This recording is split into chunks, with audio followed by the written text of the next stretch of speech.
में लोटा भर के जल क्यों चढ़ाना चाहिए? दुनिया के लोग कहते हैं सावन के महीने में इतना पानी गिरता है तो शंकर के मंदिर में जाना क्यों जरूरी होता है? शिव जी पार्वती से कहते हैं सुनो पार्वती,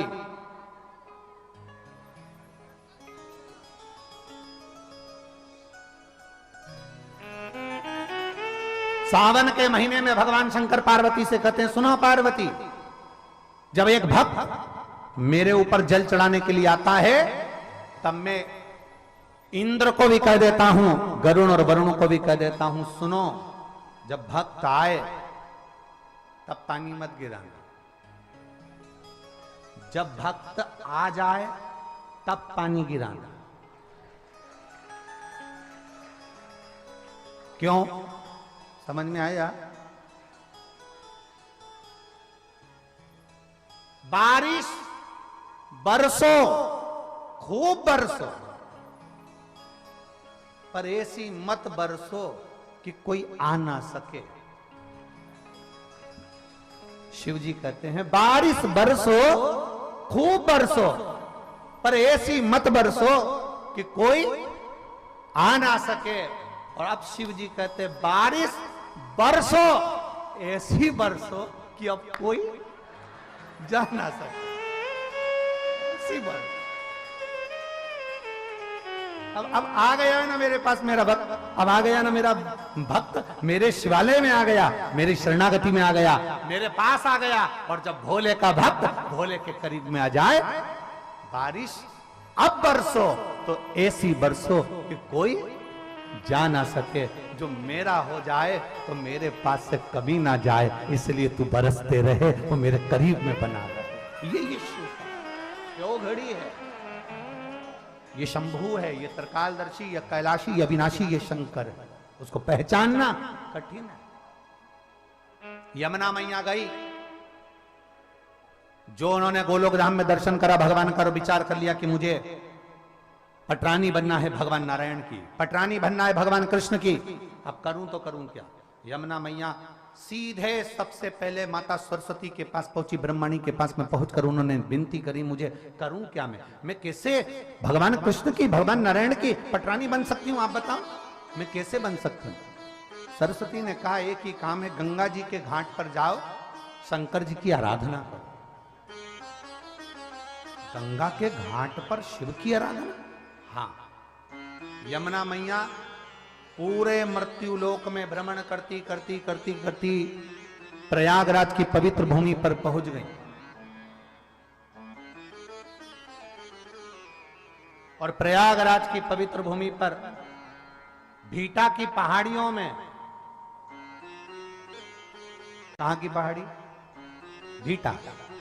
प्रयागराज में यहां से महाराज जी 25 किलोमीटर दूरी पर भीटा की पहाड़ी पर एक स्थान, ऐसा स्थान है शंकर जी का, यमुना जी का ऐसा स्थान जहां पर स्वयं यमुना भगवान शंकर की आराधना करने के लिए बैठी और शंकर जी को सुजावन महादेव के नाम से वहां पर आना पड़ा और दर्शन देना पड़ा।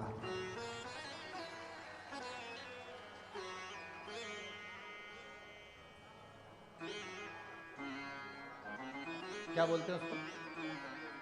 गुप्तेश्वर महादेव, भीटा की पहाड़ी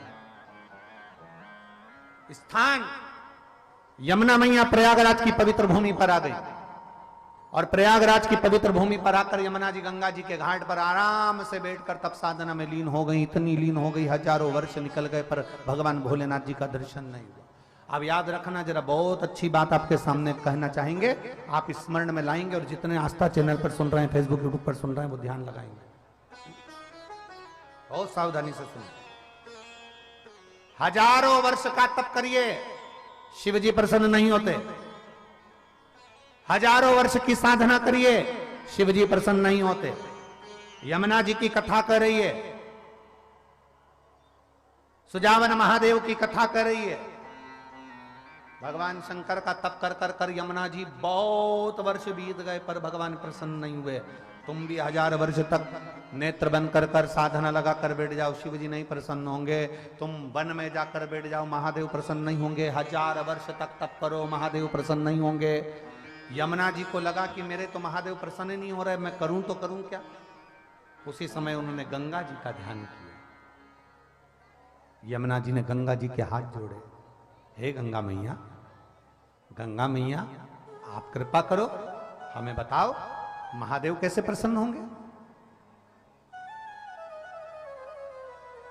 एक बार भी यमुना जी ने गंगा जी से यह नहीं कहा कि नारायण कैसे प्रसन्न होंगे, क्योंकि नारायण से विवाह करना है ना इनको डायरेक्ट। अगर नारायण से विवाह करना है तो नारायण को प्रसन्न करना था, पर ये नारायण को प्रसन्न नहीं कर रही है, महादेव को प्रसन्न कर रही है। हमारे जो डॉक्टर होते हैं ना, वो भी बहुत अच्छे वेद पुराण पढ़े होते हैं, इसलिए डॉक्टर साहब कभी भी एक गोली नहीं देते, एक गोली के साथ दूसरी गोली लगा कर देते हैं। वो कहते हैं ये गोली सुबेरे खा लोगे, फिर ये गोली भोजन के, जम के बोलो जरा, भोजन के बाद खाना, ये भोजन के पहले खाना, ये भोजन के बाद खाना। डॉक्टर भी 2 गोली देता है, एक गोली नहीं देता। उसी तरह महादेव की कथा कहती है, यमुना जी ने विचार करा कि मैं सीधे नारायण से अगर मांगूंगी तो नारायण मुझे पटरानी नहीं बनाएंगे, पर शंकर भगवान की बात नारायण कभी टाल नहीं सकते, इसलिए मैं नारायण को अगर मांगू उससे पहले मैं महादेव से मांग लेती, मैं शिव से मांग लेती। अब गंगा जी से कहा, गंगा जी आप बताओ। गंगा जी बोलती हैं कि आप एक काम करो कि तुम 1000 वर्ष की तप साधना करोगे तो महादेव प्रसन्न नहीं होंगे, तुम नेत्र बंद कर कर बैठी रहोगी तो महादेव प्रसन्न नहीं होंगे, तो मैं क्या करूं। तब यमुना जी से गंगा जी ने कहा, बालू रेत का शिवलिंग बनाओ, उसकी पूजन कर कर 1 लोटा जल चढ़ाओ। अब देखो, आपसे भी हम एक ही बात कहते हैं, सारी समस्या का हल